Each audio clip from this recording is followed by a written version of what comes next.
Hello friend दोस्तों, मैं life से संबंधित बहुत ही इम्पोर्टेंट जो है मैट्रिक क्लास से मैं क्वेश्चन लेकर आया हूं। जो मेरा चैनल है कैरियर लाइफ एकेडमी में आप सबका स्वागत है, जिसमें हमारा पहला क्वेश्चन है प्रकाश किरण पुंज। प्रकाश की किरण गमन करती है तो सीधी रेखा में, एक हमारा ऑप्शन है टेढ़ी रेखा में, दूसरा है किसी भी दिशा में, चौथा नहीं। तो नहीं वाला तो ऐसा ही गलत हो जाएगा। किसी भी दिशा में प्रकाश की किरणें गमन नहीं करती है, इसलिए ये भी गलत हो जाएगा। जो भी प्रकाश की किरणें आती है वो सीधी रेखा में आती है, तो टेढ़ी भी नहीं हो सकती है। इसलिए हमारा सबसे सही जो आंसर होगा इसमें सीधी रेखा होगा। दोस्तों सीधी रेखा होगा। इसके बाद से हमारा बढ़ते हैं नेक्स्ट क्वेश्चन की ओर। तो दूसरा क्वेश्चन है मोटर गाड़ी के चालक के सामने लगा रहता है तो समतल दर्पण। सबसे पहला हमारा ऑप्शन है समतल दर्पण।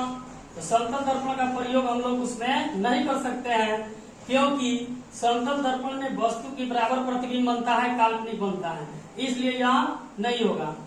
सेकंड ऑप्शन है हमारा अवतल दर्पण।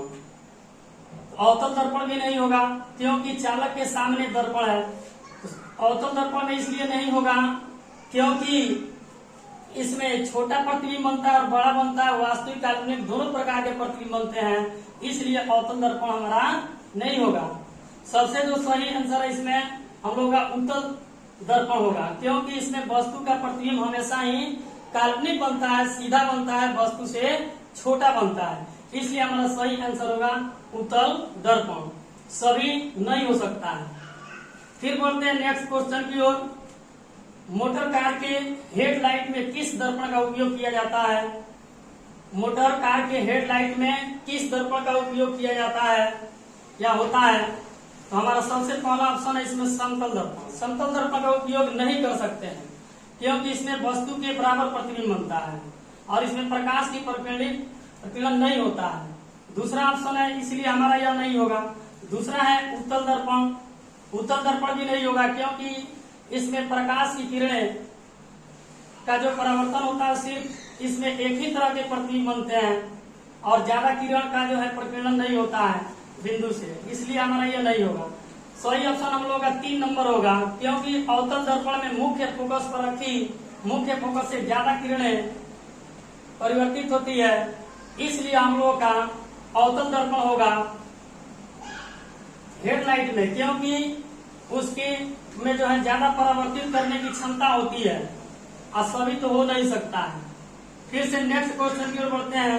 प्रकाश के किरणों के समूह को कहते हैं प्रकाश स्रोत। ये भी नहीं होगा, क्योंकि प्रकाश स्रोत बहुत ही वस्तुओं से प्रकाश निकलते हैं, प्रकाश स्रोत है, इसलिए प्रदीप्त भी नहीं होगा।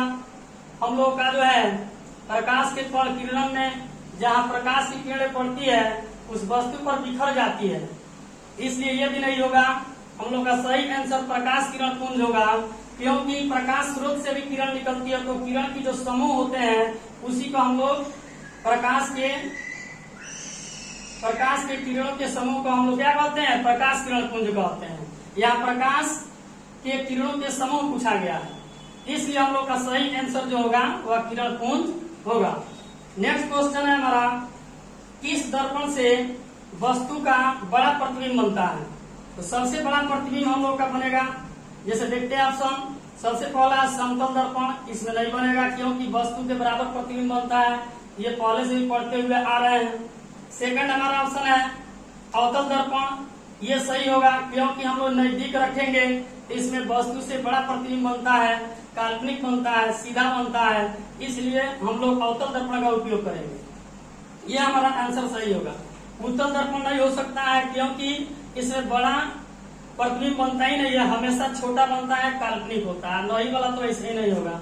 फिर मिलते हैं नेक्स्ट वीडियो में। धन्यवाद।